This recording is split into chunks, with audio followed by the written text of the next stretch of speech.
Konik horses, a breed, a species, or just horses who are walking in more or less freedom. Welcome in the Oostvaardersplassen. This is an area in the Netherlands where many animals live together. Around 3,000 animals have to live there. Compared to other parks, it's very small. Horses are very high social. They guide each other and they bond for a lifetime. When horses are sleeping, one or two horses are looking around. Here we see a schedule of the increasing amount of horses. I'm going to focus first on the species behavior. The species behavior, which is very important. Horses form lifelong relationships. They know harem groups, they know bachelor groups, and sometimes a stallion lives for a while solitaire. Now we're going to ask ourselves, are horses the same as a zebra? Let's look at the evolution. When we look very close, we see that 4 million years ago, the zebra separated from a donkey and a horse. 4 million years ago. They look a little bit different. We have plain zebras, we have mountain zebras, and we have greavy zebras. They don't only look different, they live different. They have a different way of social bonding. For instance, the greavy zebra doesn't have permanent social bonds. They only are seen together in a few months. Listen to a zebra.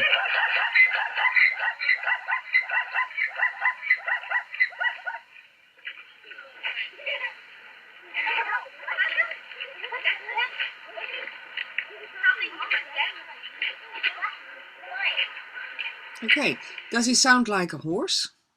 The only change of color in nature is the albino, but the konik shows several offspring, several colors. When we see them walking in freedom, whatever you want to call it, they're fenced.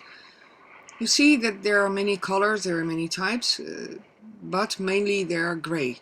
And this is a result of human selection.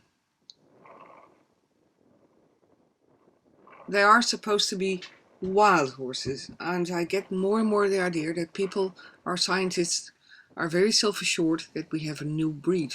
There we see a fox, a color fox. And human selection causes, indeed, varieties in colors. But after a few generations, the basic colors can come back, like the basic types can come back. When you study horse behavior, you will know that horses are very social. They're very high social. Horses live together, they form herds, and compared to the zebras, here we see the fox color, which is, it probably is a konik, but it's not a gray horse. We are able to create all kinds of breeds, all kinds of colors, and that's human selection. The issue on these horses is that they were left out in 1984, and as far as I can look back, there was no selection on which horses, there was no bonding, and now they have increased in more than 1,000 horses. At the back you will see the trees, and well, at least what's left of it. The selection in this area, which is not a park, but it's an area, is based on food. And horses, of course, do have different enemies. In normal social bondings, they have to fight for who is getting this harem. They have to, it takes a long time for a stallion to become somebody. All over the world, horses show the same behavior, the similar behavior, the species behavior. They form groups, harems, and in the harems, that's where the fillies are born. That's where the fillies are protected. And that's a very successful form because they do it already millions of years this way. We see it happen in the United States, we see it happen in Australia, we see it happen everywhere. Except here, on the Oostvaardersplassen, you see a complete different way of living. You see them almost live like the mountain zebras, who indeed live in very, very tall groups. And People call that also a herd. So the definition of herd is, well, it's different. It can be a thousand of animals, and it can be a species-specific herd. Let's talk about the species-specific herd. The species-specific herd is the stallion, who is having 3, 10 mares. It depends on the breed. It depends on everything, and who is protecting his mares and his offspring, of course. In nature, it's pretty uncommon that a stallion kills the offspring, because the stallion is the only one who is being replaced. Here you can see the stallion, or a stallion, making his mares walk. The success of the way of living, of the social structure of horses, means that they have the possibility to survive. They have biological, their body, their brain, their emotions. It's all connected, and it made them very successful. When we go to the Netherlands, we see that these horses are not bonding the way they are doing on the rest of our planet. They are living in enormous groups of 200-300 horses. Well, that's what we see in the mountain zebras, and also in the plain zebras, who can live together with other species. But normally horses are living like nomads. They travel along with their herd, with their offspring. And the stallion, and it's also seen that there are 2 stallions, which I'm not sure if they were this harem stallion or just offspring. The fillies stay quite some time with the mares, and then they go off, and then they go to these bachelor groups. And it can be seen that horses are living together with other animals. Well, here you can see a very good example of the social qualities, which I call not qualities, because they are always, when you stand there for 15 minutes, you will see a fight here, you will see a fight there, you will see horses running, you will see these stallions doing their best to separate their harem, their herd, from the others.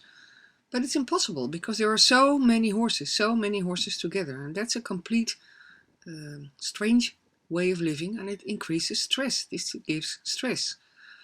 On the reports of the scientists, and scientists can always explain things which do not make sense. I don't want to attack anybody. They say it's normal. If you look on the environment, you can also see that there are many trees fallen, that they're dead. Well, I think, and I'm pretty sure about that the selection here is not built on social skills or whatever. It's built on food. Only in wintertime horses die. And I don't want any horse to die, but look at this. I did a little bit fast movie. Look at this. There are so many horses. There's so many stress. And that's completely not normal. And I know that the man who thought this out says, I want this biodiversity, and I want this old situation back. Well, he or the people who are doing this created a complete disturbed situation, at least for the horses as species. Horses are no zebras, and they still think that these animals live like zebras. That's wrong. I don't have to explain to you that a horse and a donkey is different, but well, you can see it very easy. And this is only when we were standing there for I don't know, an hour, and you see all kinds of fights, and you see an immense group of horses, and people love it. I can imagine, if you don't understand anything about the social behavior of horses, that you like what you see. Wow, there are many horses and there are fights. And well, we all know that people love fights. They love to see fights. Well, real fights. For the horses, it's stress. There's a continuous stress factor. In the wild, you will see horses come together in wintertime, but the way they are living here, this is continuous 3, or I don't know how many, but at least 300 horses together. Now the grass is not growing anymore. It's January. This is filmed in January, so that means that there is getting there's not enough food for everybody, and you can see it on the trees. You can see it on the total environment that they are eating whatever they can find. And here is a horse looking around. It's hopeless. There's no way for them to form herds the way they do in nature. How come it's so impossible for them to do? Well, one of the issues is that they are kept behind a fence, that there are so many horses and they're kept behind a fence. So that increases disturbed behavior. That increases why they do not bond the way they do in nature. The inconvenience of people walking there, going there by cars, it's a very, they call it recreation, so people can enjoy nature. Well, the intervention of people is always there. They see a lot of people, and we know in nature that as soon as people are there, that there's intervention. And people are still, for many animals, something to fear for. Not because they know that people harm them, but they just walk away from people. Well, these are very tame, except that they do fight a lot. So they are showing a lot of wild behavior, which is very interesting for people who are not aware of how the social structure of horses is. 30% of these horses is not going to make it, and I already see somebody. It looks like a young horse from the age of 1 or 2 years old, who's having a serious hoof issue, something. I don't know what happened, but he's probably one of the 30%, or she, who's going to die. Do we want this? That's the question I want to ask. Do we want this? Do we want this to happen in our country? Are we responsible for these horses? Yes or no? I mean, our scientists can say, well, it's beautiful and people love it. But when you are aware of how horses really behave, you can easily see on this movie, or if you go there yourself, you can easily see how disturbed these horses are, and they can't help it. We cannot blame a horse ever for being a horse. We cannot blame a horse which is fenced for not showing instinctual behavior, not going back to the behavior. Again, fights, runnings, and on the back you see another fight. So many horses together, and it's, well, actually I should say there are no words, because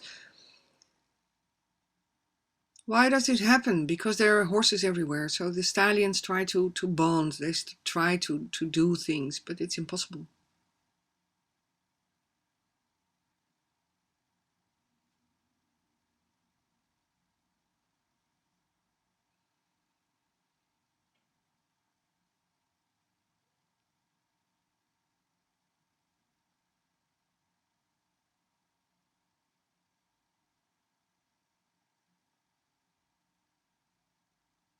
So, by making this movie, I hope that people start to think and start to take their responsibility. Even though we keep horses for a long time, and in this case 30 years behind a fence, that doesn't mean that they're a new species, that they're a new kind of horse. They want to go back to instinct, but this makes it impossible for horses to even come close to instinct. They try, they do their best, and that's why I think we are responsible and we should help them. We should help them to get back to a horse of any value. 30% is going to die.